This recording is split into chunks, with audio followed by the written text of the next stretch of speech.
Saludo, ingeniero Adriano Sánchez Roa, una vez más aquí en nuestro programa Desafío, que verdaderamente es un desafío este programa.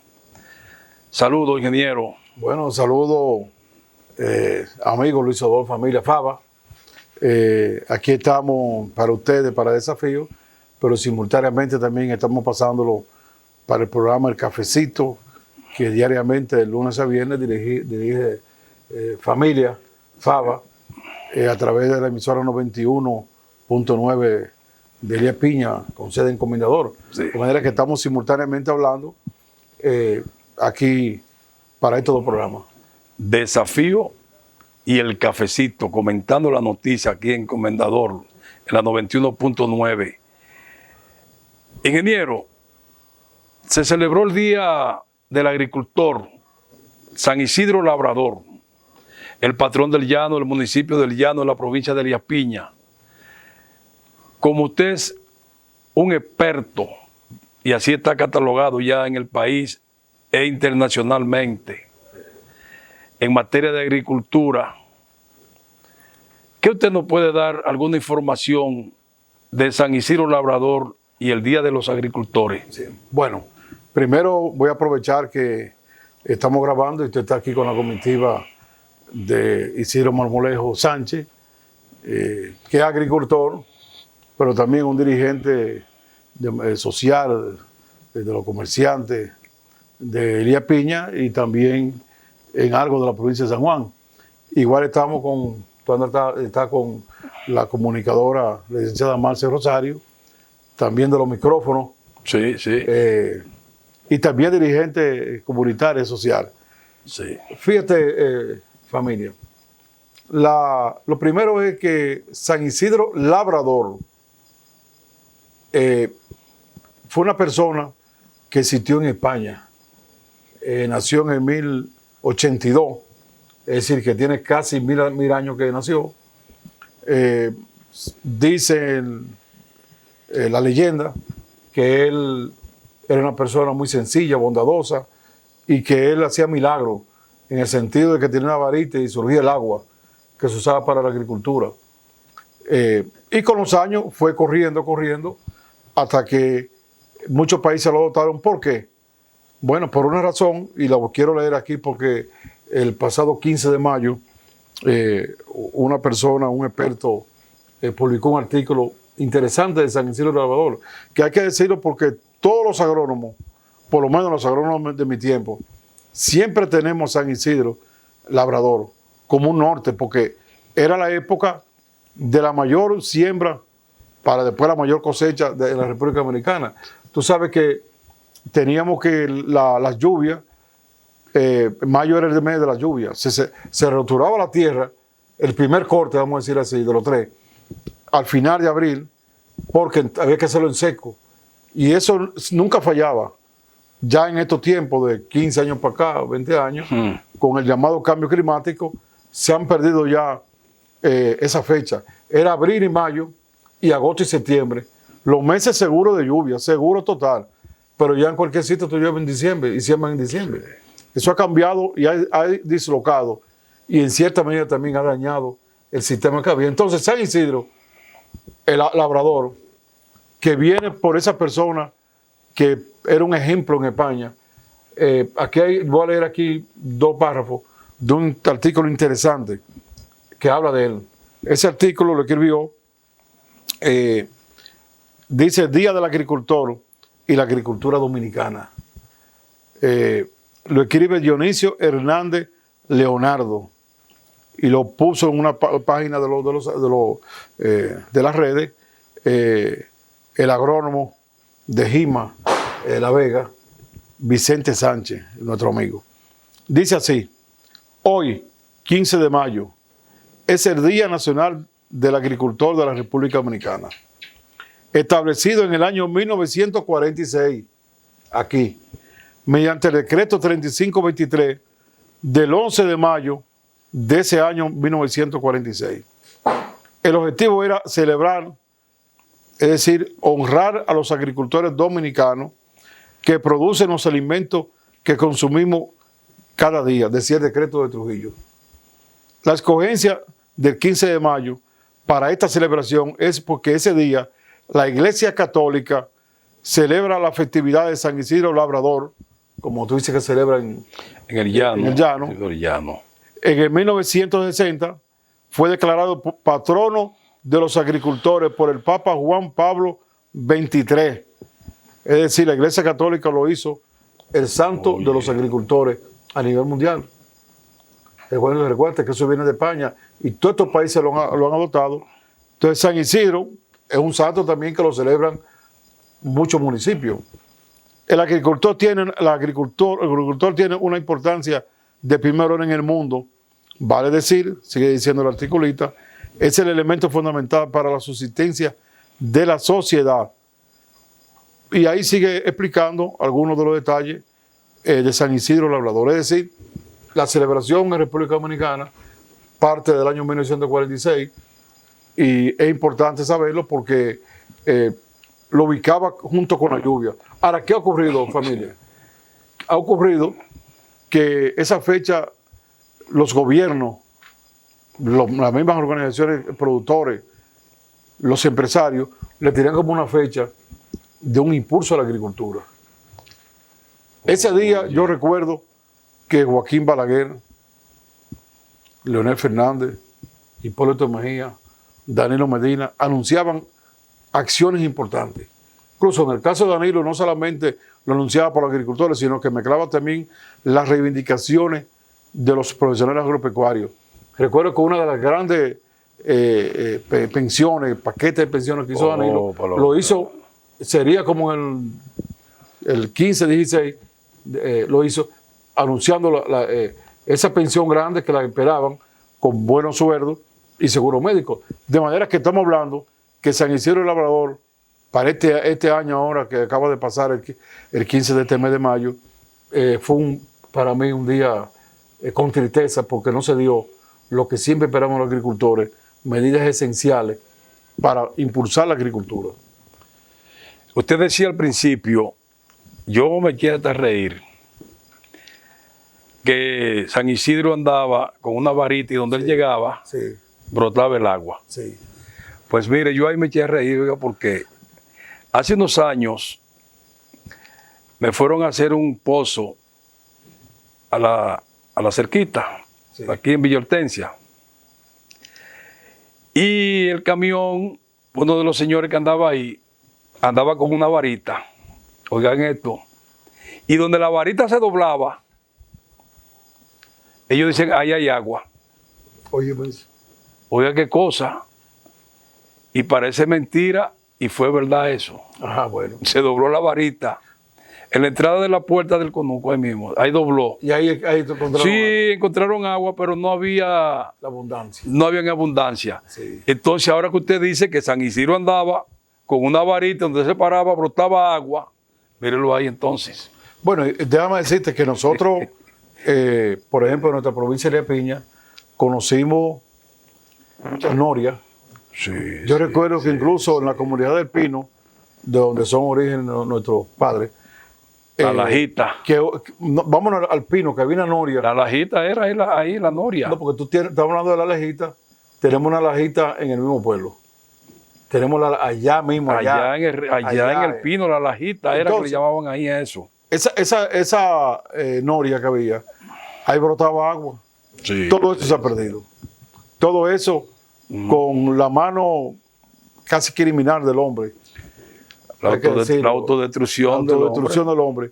Se ha perdido toda esa agua. Pues entonces, San Isidro Labrador en España tomó mucho auge la idea de preservar el agua, la idea de la importancia del agua para la agricultura, la idea de que mayo era el mes de las mayores siembras. Bueno. Es decir, se marcaba con la naturaleza. Y tenía que ser así porque muchas labores, por ejemplo, cuando tú tienes corte, cruce y rata.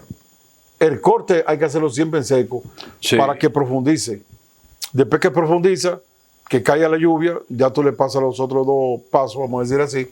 Pero el primero que en seco, para tú saberlo dar, era atendiendo al cronograma del año con el 15 de mayo San Isidro Labrador.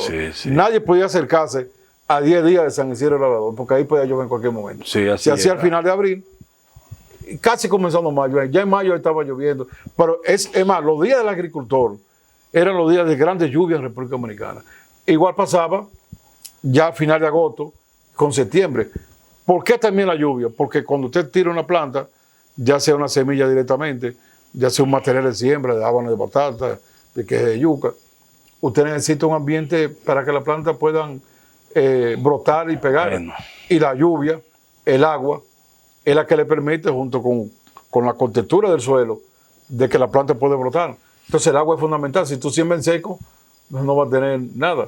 No brota. De manera que este San Isidro Labrador ha sido un mes de mayo, distinto a los meses de mayo de otro año. Yo recuerdo que en el caso, por ejemplo, cuando Balaguer, que era quizá el que más con tesón agarraba ese año, Ese día. hacía actividades grandes en Moca, que ahí están en los videos, la hacía en San Juan de la Maguana, la llegó a hacer incluso en el este, la hacía menos porque para allá había menos agricultores, eran más terratenientes, la llegó a hacer en Barahona, actividades con muchos agricultores. Porque los agricultores le esperaban con implementos agrícolas, Sí. con mucho implemento. Se daban muchos tractores en esa Sí, época. sí, con implemento Pero además, agrícola. yo incluso, como la idea de muchos de nosotros, familia, queremos que el país esté cada vez mejor. Sí, Y sí, no sí, importa el gobierno que esté. No. No importa que seamos o no seamos el gobierno, sino que la cosa sea mejor. Yo hice una propuesta y pensé que el presidente podía escucharla, y es que en virtud de que hay un déficit de 30,000 millones de pesos en financiamiento, que yo debo decir que el déficit que había en financiamiento era, inicialmente cuando llegó Danilo, era de aproximadamente 64,000. Y el presidente Danilo Medina inyectó más de la mitad de lo que faltaba, con la idea de que hay que seguir gradualmente haciéndolo. Yo pensé que ese anuncio se puede haber hecho, porque es un anuncio que el gobierno puede haber hecho un sacrificio por alguna vía, para que los agricultores tuvieran hoy, vamos a decir, en esta etapa, tuvieran ya la posibilidad de... Porque oye, ¿qué pasa con el crédito? El que tiene el crédito puede comprar material de siembra bueno. Lo ideal es que se lo dé el gobierno. Puede tener insumos importantes que han subido bastante. Puede tener la aplicación de labores con maquinaria. Puede tener, vamos a decir, obreros que le hagan la actividad bien hecha. Sí, pero Todo eso, pero todo eso con recursos. ahora que te habla de recursos, senador Adriano, a principios del gobierno se anunciaron unos 5,000 millones, ¿te recuerdas? Y para la provincia de Elías Piñas le tocaba unos cuantos. Me parece que llegó. Ahora no se distribuyó como tenía que ¿Y distribuirse. dónde cayeron? Bueno, senador, le pusieron muchos requisitos a los agricultores. Y usted sabe y sabemos todos que cuando hay eso así, eso se benefician los grandes Que los grandes son los que tienen... empresarios agrícolas, se benefician de esos préstamos. Usted recuerda también por allá por los 70 y tantos, los 80, que la condonación de la deuda de los agricultores. Sí. ¿A quién benefició eso, en verdad? Para los empresarios agrícolas. No fue el agricultor pequeño que le condonaron 100 pesos, 200 pesos para la época, era mucho dinero, estaban contentos, pero lo que debían los millones. Igualmente pasó ahora con estos préstamos. Mira, Bueno. Ha habido muchas denuncias de que los 5,000 millones fueron para sectores grandes. Claro. Yo decía en un programa que el administrador del Banco Agrícola, mi amigo Fernando Durán,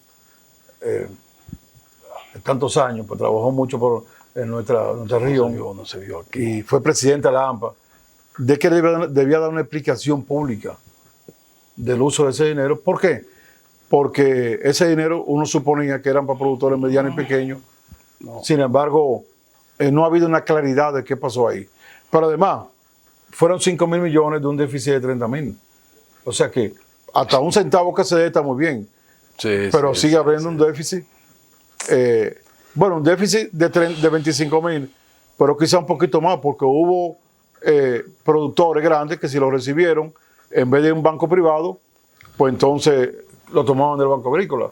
De manera que en virtud de eso, hay que señalar de que el Banco Agrícola está para los pequeños y medianos.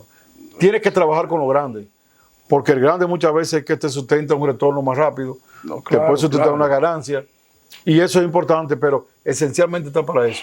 Mira, hay una filosofía, ahora que tú hablabas de los requisitos, que muchas veces los gobiernos no la llevan.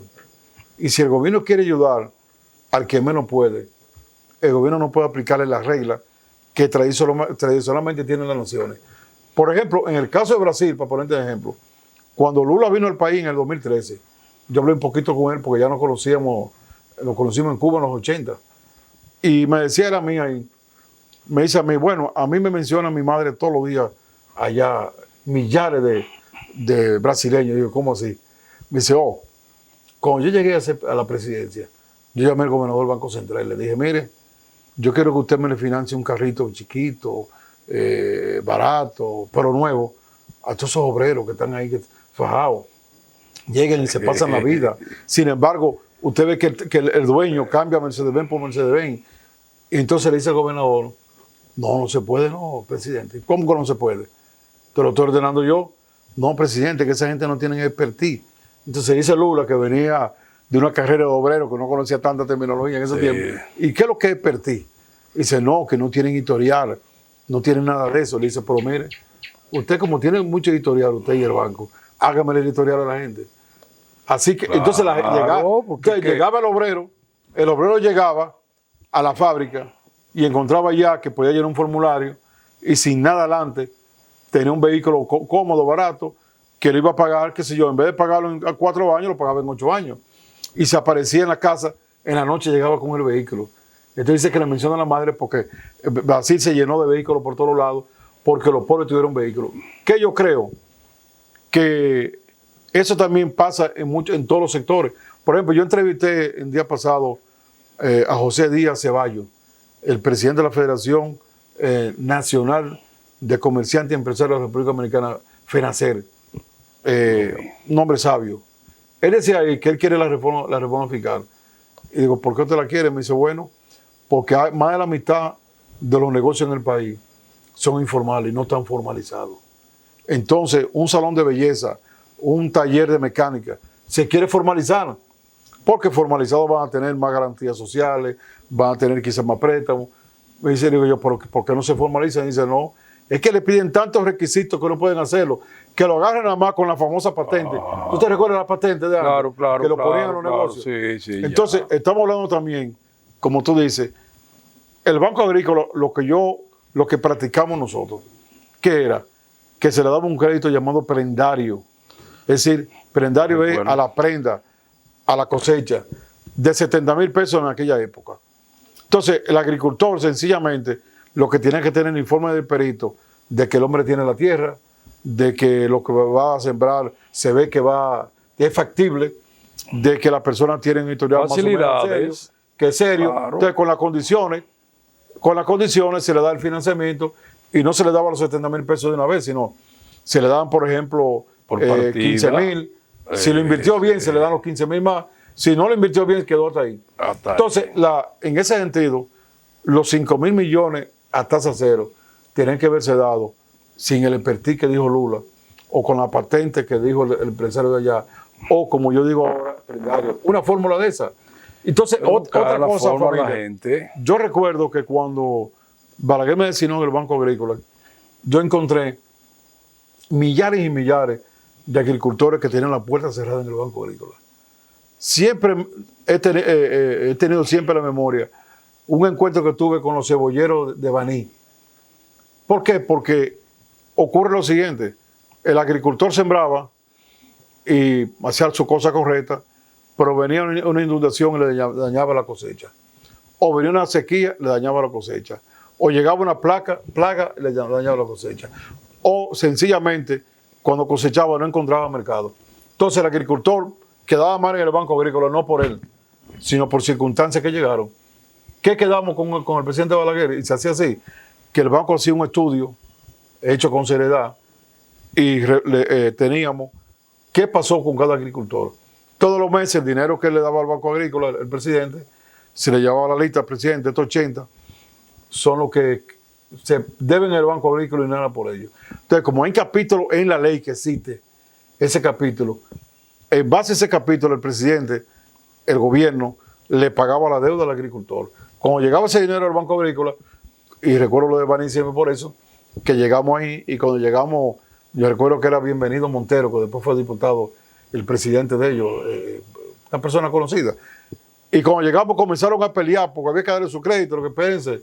Y espérense, como yo le dije a ellos, el presidente evaluó y de esto el 90% de ustedes, el presidente lo pagó. El 10% no hicieron la inversión. Y no hicieron la inversión, lo gastaron en otra cosa, ya son sus problemas. Es decir, es necesario que el Estado asuma la responsabilidad, y para eso está el Estado, de contribuir con que mejoren, con que reciban su financiamiento, reciban todo lo que se necesita, aquellos agricultores que son serios. Bueno, senador Adriano, eso es así. En estos días pasados, ya hace alrededor de un mes, yo estuve en Vallejuelo. Óigame, nos fuimos por aquí, por el San Juan, salimos por Vallejuelo, a Jorrillo, al Cercado, para acá, para Elías Piña. Y eso daba pena, lo que usted está diciendo ahora de la cebolla. La botaron todo. Mire, como decimos popularmente en mi campo, el pino, eso era un solo bajo que había ahí. De cebolla. De cebolla en el pueblo. Eso daba pena. Entonces, al agricultor hay que buscarle las condiciones. Sí. Hay que buscarle, resolverle, porque nosotros decimos muchas cosas que el agricultor, que el dominicano no quiere trabajar. Senador, mire, Adriano, no es fácil trabajar para estar cansado. Sí. No es fácil que cuando usted coseche el maíz, usted no sepa a quién se lo va a vender, porque entonces ya el maíz, cuando usted compró la planta, es más caro. Pero cuando de cosecha que va a vender, está barato. Ya está barato. Sí. Entonces ese mismo maíz que ese campesino, ese agricultor produce, para el próximo año, cuando va a sembrar, ese mismo maíz que él va a comprar ahora como planta. Sí, ese mismo que vendió. Óigame, entonces vamos a darle facilidades. Sí. Por ejemplo, aquí en Comendador, en Elías Piña estaba en agricultura, que yo lo aplaudí. Rompieron tierra totalmente gratis. ¿Cómo cuántas tareas? No sé decirle, pero rompieron. Como decimos los campesinos, aquí dieron el primer golpe. Pero fue difícil para el segundo golpe. Y se paró todo eso ya está parado. No sé si es porque no está lloviendo, yo no sé. Pero la verdad es que al agricultor hay que buscarle las condiciones. Vamos, familia, una pausa para continuar aquí conversando para el programa Desafío y para el cafecito. A esta hora de la noche ya desde Comendador Elías Piña.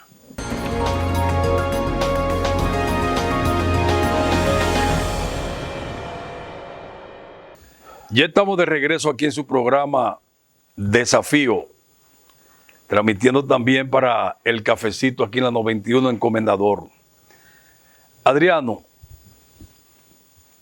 la agricultura tiene que ver con muchas cosas. Pero yo voy al mercado. Sí, porque mi esposa es maestra. Yo tengo tiempo libre. Y yo hago mi mercado y sé los precios. Y discuto los precios. Y los precios están altos, senador. No solamente de cuestión agrícola, pero todo lo que tenga que ver en un hogar, las amas de casa están al grito. Yo que voy al mercado, veo mucha gente hablando y muchas mujeres hablando solas con los precios. Y se habla, además de eso, hasta de reforma fiscal, de cosas.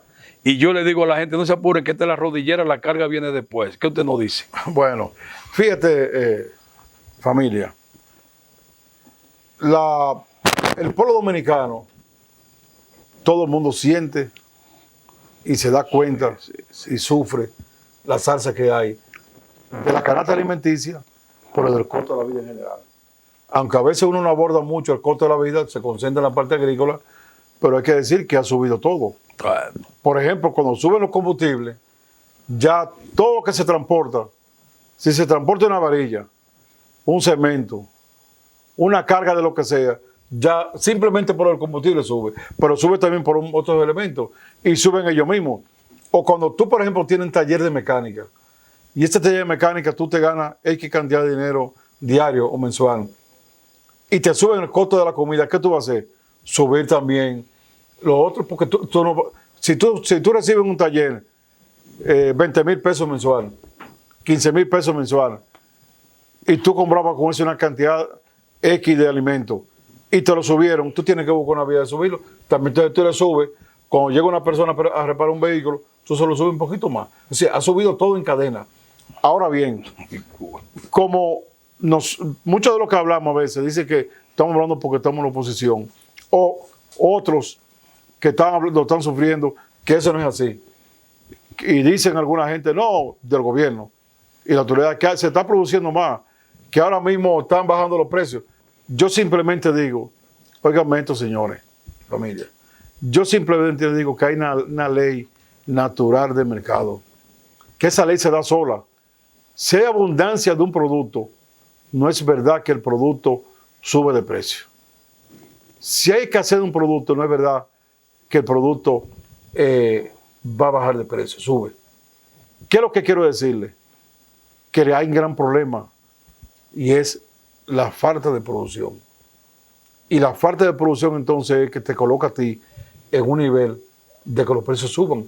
Porque si tú dices ahora mismo, por ejemplo, tenemos, qué sé yo, habichuelas, y la habichuela que tenemos en el mercado, hay mucha habichuela, no es verdad que va a subir de precio. Vamos más tranquilos, tú tienes plátano. Si hay mucho plátano en el mercado y el que está vendiendo los sube precios, se le maduran y se le dañan, quiere salir de ellos. Y como quiere salir de ellos, no es verdad que él lo va a vender más caro. Yo tengo aquí, por ejemplo, las redes se han llenado de muchas tablas del aumento de precio.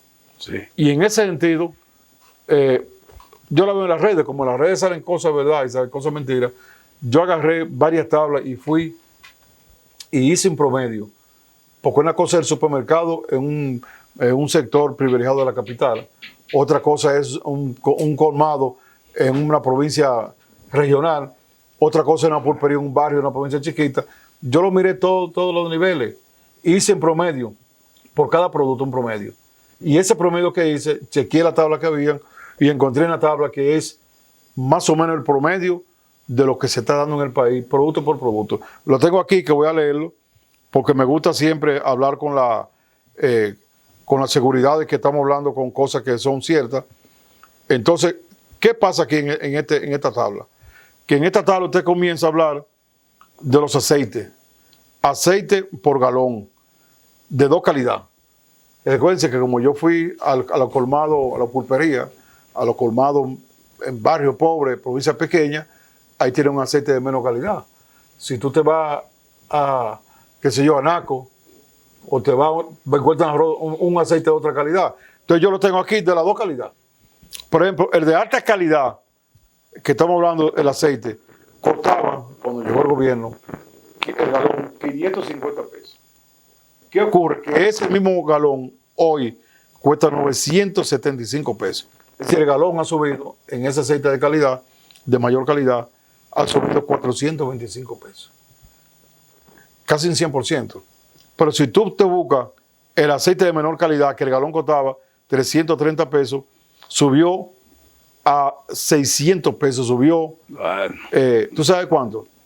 Subió ahí Bueno. 270 pesos, 81%.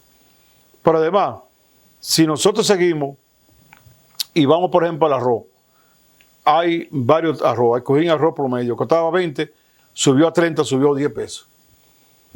Estamos hablando con números tímidos, porque no queremos hacer alarma, sino decir la verdad. Estamos hablando aquí con el azúcar, costaba 20, subió a 35, 15%, con un 75%. bueno, Estamos hablando aquí de, por ejemplo, el fideo, espagueti, macarrones, en promedio a 20, subió también a 35, 15 pesos, un 75%. Tenemos la habichuela roja, que es la que mayormente se consume, costaba 50 pesos, está en 90, subió 40, subió un 80%. Tenemos aquí nosotros el pollo, que costaba 50, subió a 75, 25 subió, es decir, subió un 50%. Estamos hablando de la tabla de chocolate, que costaba 5, subió a 10, un 100% subió. La sal en grano de 5 subió a 10, también un 100%. Los huevos de 5 subieron, dice a 7, subieron 2%, que es un 40%. Tenemos la harina de trigo, la libra, de 20 subió a 30, 10%, un 50%. Fíjense que todo lo que ha subido está por encima del 50%. Es decir, estamos hablando que si usted, por ejemplo, ganara 10 mil pesos, que requeriría para comprar esto de 15 para adelante, porque algunos suben 80 y 100. Estamos hablando aquí nosotros de la leche, la evaporada, de 50 subió a 65, un 15, un 30%. Estamos el maíz enlatado, de 50 subió a 80, 30%. Bueno. Los guandules enlatados, de 50 a 90, es decir, subió 40, que es un 80%. Estamos hablando, aquí está la pasta dental, la pasta de dientes, la sopita, hasta la sopita subió la sal líquida, la avena, el trigo, la mantequilla, refresco, malta india, extracto de malta, queso, blanco y amarillo, chuleta, salami, el llamado mallita andueca, servilleta normal, servilleta en paquete, todos esos productos están, y aquí tenemos nosotros lo que ha sido, están todos, familia, desde un 50 y algunos incluso 114%. Adriano, pero es más fácil decir lo que bajaron. No, que ninguno. Ninguno. Entonces, ¿qué es lo que estamos viendo nosotros? No bajó el arroz, me están haciendo señas. ¿Qué es lo que estamos viendo nosotros? Que el arroz bajó. Bueno, tú eres el que dice que bajó. Pues ya sé. Explica bien cómo bajó. Bueno, el arroz bajó, el aceite bajó también, le decía yo a un compadre esta tarde. Sí. Bajó del caldero. El que en la familia que echaban 5 jarros o 5 libras ya están echando 4. Ya hay menos. Sí, porque si tú ganabas, como digo, los 10 mil pesos y no te suben los sueldos. El aceite bajó porque ahora hay que echarle menos. Si no te suben los sueldos, tú tienes que comprar menos cantidad. Sí, bajó. Y amarrarte un poquito más la tripa. Entonces, bajó todo. ¿qué ocurre? ¿Qué yo creo en ese sentido? De que el país no soporta esa salsa y que el gobierno no debe dejar que ya de que se estabilicen ahí.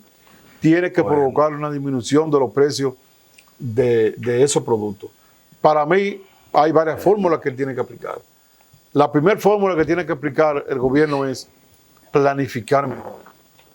Porque cuando tú planificas, hace la cosa como tiene que hacerla. Por ejemplo, si tú traes cebolla importada en el momento en que se está produciendo la cebolla, y eso fue lo que pasó en Vallejuelo, que tú lo viste, pasó en Ocoa, por ejemplo, que una cebolla que yo esperaba venderla a 2.000, a 2.500 el quintal, pues en algunos casos le estaban dando 800 y 900. O sea, lo que le estaban dando era menos que ellos recolectarla, prepararla y enviarla a la capital.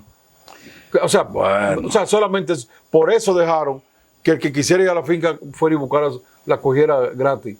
O la agarraban y se la llevaban a agricultura. Entonces, eso es lo primero, planificar. Usted va a traer un producto cuando falta. Mira, por ejemplo, cuando el presidente fue a Sánchez Ramírez a iniciar la cosecha de arroz, ese mismo día que fue, por ahí estaban pasando los camiones del arroz importado.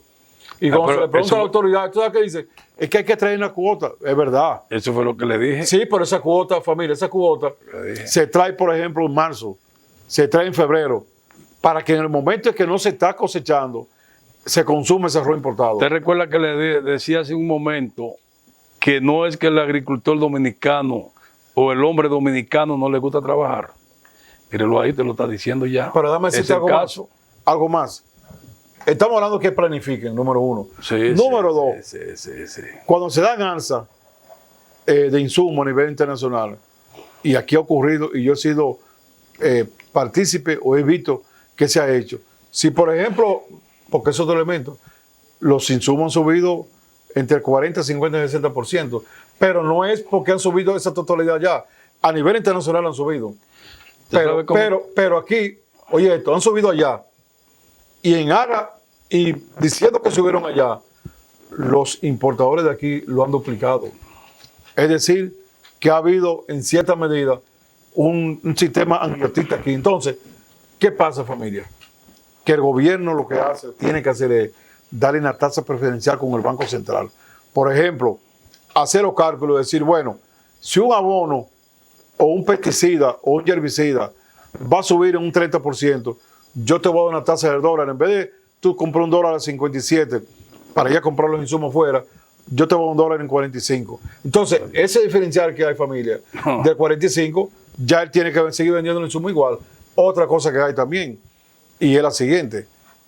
Los productores que han estado trabajando y cosechando no están contando con la ayuda de tractores, no, que no lo hay. La ayuda de materiales de siembra, la ayuda en cierta medida de parte del costo de producción. Y cuando un agricultor tiene que romper con un tractor privado caro, tiene que comprar una semilla cara, tiene que tener todo caro, al final el producto le sale caro. Senador. Entonces, la falta de agricultura y del IAD de apoyar al agricultor, la falta del gobierno de diferenciar lo que es el asunto de los insumos y la falta de planificación son causas de esa alza de los alimentos. Adriano, nos queda poco tiempo ya y yo no quiero que usted deje de tocar la reforma fiscal que eso viene, que nos recuerda a nosotros los más viejitos ya de este país, que lo vivimos en el 84. Sí. Vivimos eso, lo que está pasando ahora mismo en Colombia. Sí. ¿Qué usted nos puede decir esto arriba de lo que está pasando en la reforma? Yo te prometo que hagamos un programa detallado para eso. La reforma, yo entiendo que no se puede hacer si la reforma no es para favorecer a los sectores pobres y a los sectores de la clase media. Cuando usted le pone impuestos y no soporta más impuestos ahora, aparte de que hay 400,000 cancelados porque no tienen empleo del sector privado por la pandemia, aparte de que el gobierno ha cancelado millares y millares de personas del gobierno, aparte de que están subiendo también los precios, también va a venir una reforma. Bueno. Entonces, eso es por un lado. Por otro lado, si le suben a los ricos, se lo traspasan a los pobres. Entonces, yo creo que una reforma, si se va a dar, tiene que ser consensuada por todos los sectores. Tienen que estar de acuerdo las centrales sindicales, tienen que estar de acuerdo la junta de vecinos, tienen que estar de acuerdo todos los colegios profesionales, y tienen que estar de acuerdo los partidos políticos, y tiene que verse claramente que sectores como la agropecuaria van a ser favorecidos, porque si hacemos una reforma para que pase lo mismo que está pasando, porque te voy a decir lo siguiente: el gobierno ha llevado la deuda externa del 47% que lo dejó Danilo a 72% en apenas unos meses. O sea, nunca había crecido tanto la deuda externa como creció ahora. ¿Y para qué ha sido esa deuda externa? No se ha visto. Entonces, ¿la reforma se va a hacer para eso mismo? Yo creo que eso no Esta es la rodillera, la carga viene después, senador. Senador, muchas gracias de verdad en su programa, en nuestro programa de Saludos a nuestra gente del cafecito. A todos los oyentes de mi programa. Este es el cafecito, un toque de queda, desde las 7 de la mañana hasta las 9. Es un toque de queda en la provincia entera. Muy bien. Y desde aquí le llevo un saludo a la pastora Lilia Martínez Díaz, que está aquí en el país, puertorriqueña. Está ahora mismo por aquí, por el Río Limpio, en Los Cerezos y La Rosa. Muy bien. Muchas gracias, senador. Gracias por eso. Sí, bien.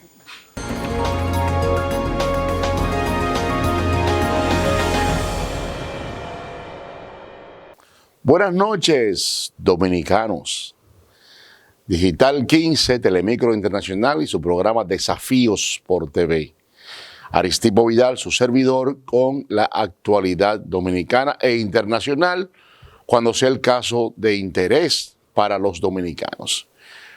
No sé si ustedes recuerdan que anoche, en nuestro comentario de actualidad, y cuando comparamos la conducta o las conductas del senador por Santiago Rodríguez, el empresario del transporte Antonio Marte, y el exministro de Hacienda, Donald Guerrero, no recordamos en el momento incluir, porque también él lo incluyó, me refiero a Antonio Marte, en su querella, en su denuncia, sobre el tema de los combustibles y la cuota que le corresponde por ley a los transportistas, al transporte.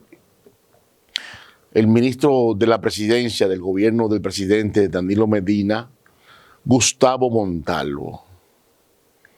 Dijo Tony Isa Conde, un hombre que también fue ministro de Energía y Minas en este caso, sobre Gustavo Montalvo, que no había que defenderlo, que su conducta lo defiende solo, que su vida lo defiende solo. Y yo estoy de acuerdo con lo que dijo el señor Tony Isa Conde en relación con Gustavo Montalvo.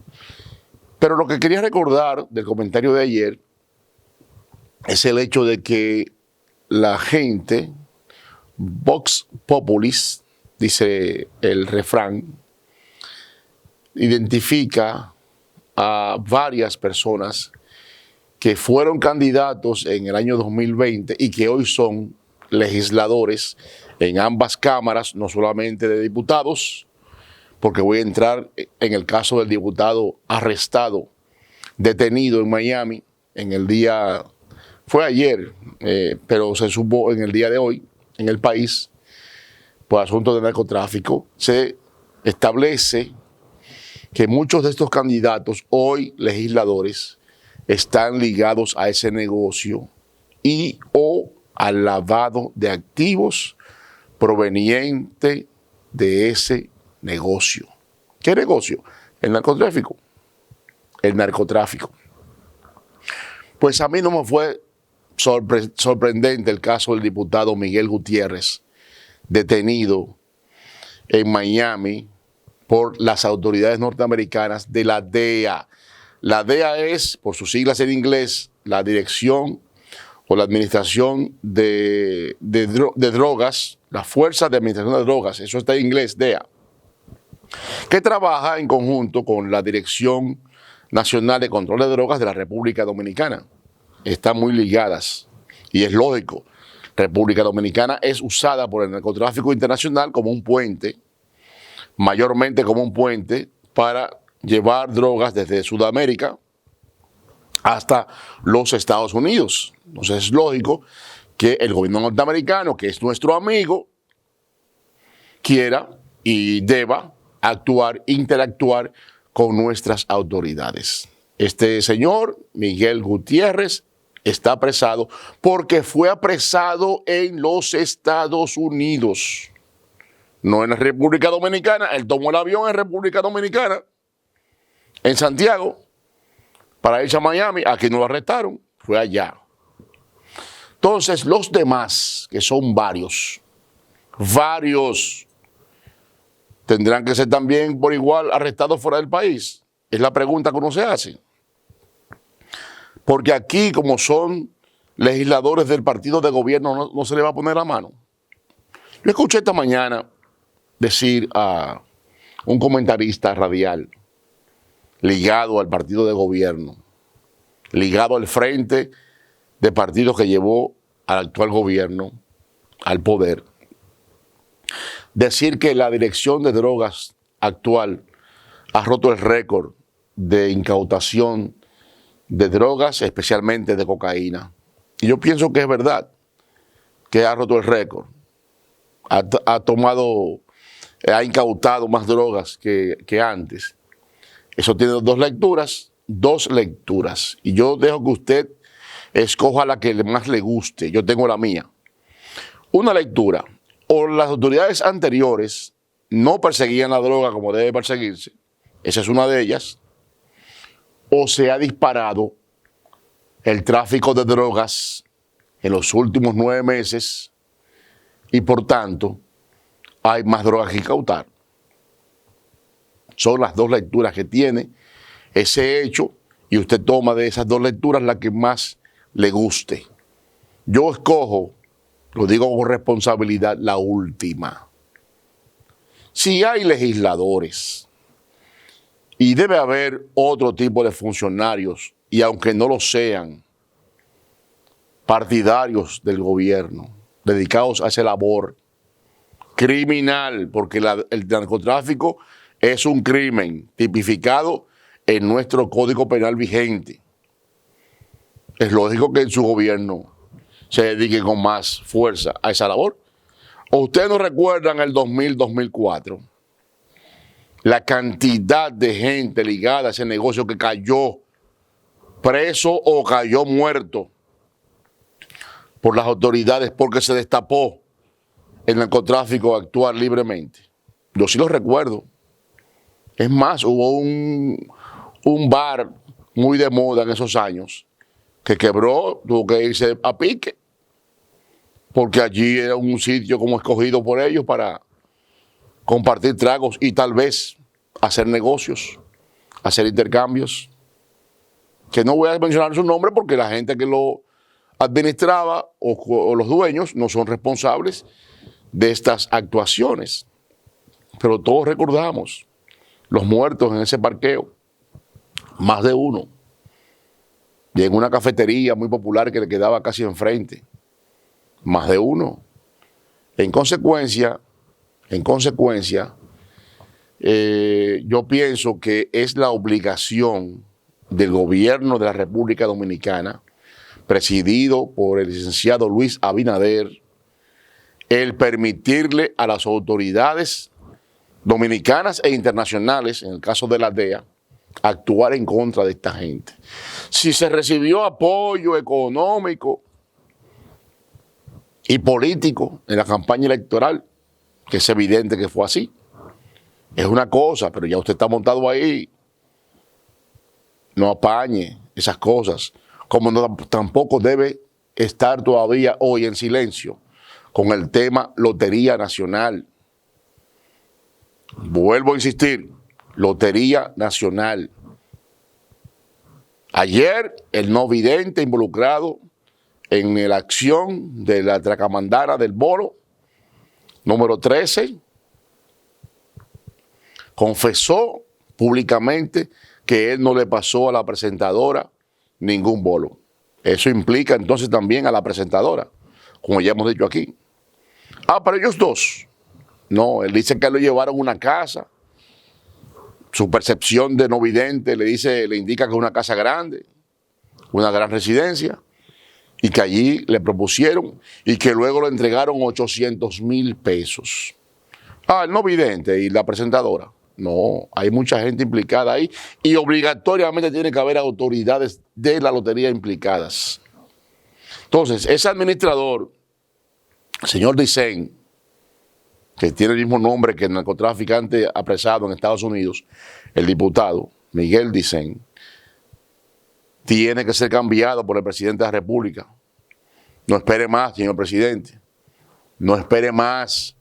El señor Dicen le mintió a este país cuando dice que él no está involucrado en negocios de lotería, cuando su nombre en su declaración jurada de bienes figura 250,000 pesos como accionista de una empresa dedicada a vender sorteos.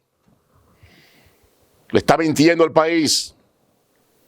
Si él quiere, me puede someter a la justicia y a desafío si quiere, pero eso está en su declaración jurada. Es accionista de una empresa dedicada a sorteos. Lo dice su declaración jurada, no lo estoy diciendo yo, es él que lo dice.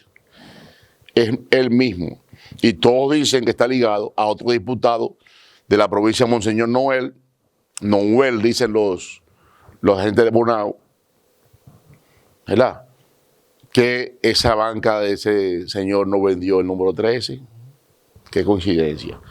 Bueno, en otro orden, aparentemente, señores, los escándalos se están multiplicando en el presente gobierno. Ahora es el caso de la Autoridad Portuaria Dominicana en Puerto Plata.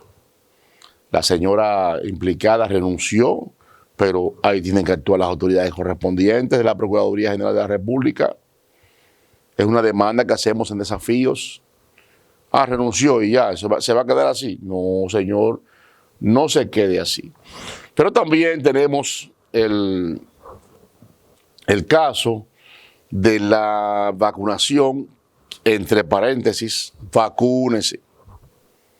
no deje de vacunarse. Aunque ahí parece que hay manejos raros, vacúnese. La vacuna la pagó usted ya usted la pagó hace rato, con sus impuestos.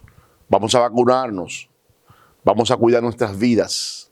Cuando te vacunas, dominicano, y ya están vacunando desde esta semana a todo el mundo, cuando te vacunas, te estás protegiendo a ti, estás protegiendo a tu familia, sobre todo los mayores, los que tienen riesgos que agravan al paciente de COVID-19, como es diabetes, como es hipertensión, como son complicaciones de carácter respiratorio. Y estamos defendiendo el país también. Entonces, ayer la Cámara de Diputados aprobó el préstamo solicitado de $300 millones y el contrato con Pfizer, una empresa norteamericana, para comprar unos 10 millones de vacunas.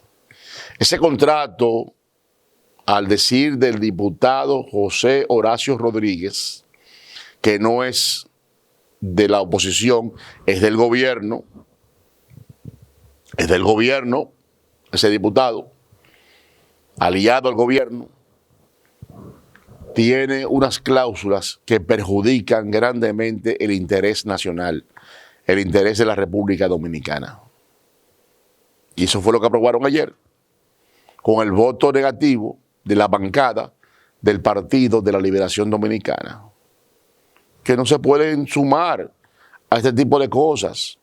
El PLD ha dicho, a propósito, que no va a oponerse a la nueva extensión de la emergencia nacional para enfrentar la pandemia. Nosotros decimos en Desafío que esa pandemia hay que repensarla, cómo se está enfrentando, porque estamos viendo un rebrote. El presidente Abinader dijo ayer, cuando dejaba inaugurados 2 edificios o 2 partes de la ciudad sanitaria, que hay un rebrote en Santo Domingo, la provincia, y en el Distrito Nacional, que el resto del país está bien. Pero ese rebrote tiene que ver fundamentalmente con el tema de la aglomeración sin protección, producto del aligeramiento del toque de queda, que permite que la gente esté en la calle hasta las 12 de la noche. Y a propósito de la ciudad sanitaria, que ayer entregaba el señor presidente de la República 2 de sus principales edificaciones, la senadora del distrito, la señora Farideh Raful, demostró, primero, desconocimiento. Segundo, que no pierde escenario para hacer politiquería. Politiquería. Es diferente la política de la politiquería. La política es la ciencia y el arte de servirle a la sociedad desde esa actividad que, como dijo Duarte, es la más digna y noble de ocupar la mente humana, después de la filosofía, dijo Duarte. Y la politiquería es hacer y decir cosas simplemente para sacar provechos del orden politiquero. El presidente, afortunadamente, le enmendó la plana a la señora Raful, que evidentemente está mostrando que su condición de representante de los dominicanos que vivimos en el Distrito Nacional hay que cuestionarla. Amigas y amigos, esto es la actualidad en Desafíos. Gracias por acompañarnos. Mañana, miércoles, estaremos de nuevo con ustedes, su servidor Aristipo Vidal. Buenas noches.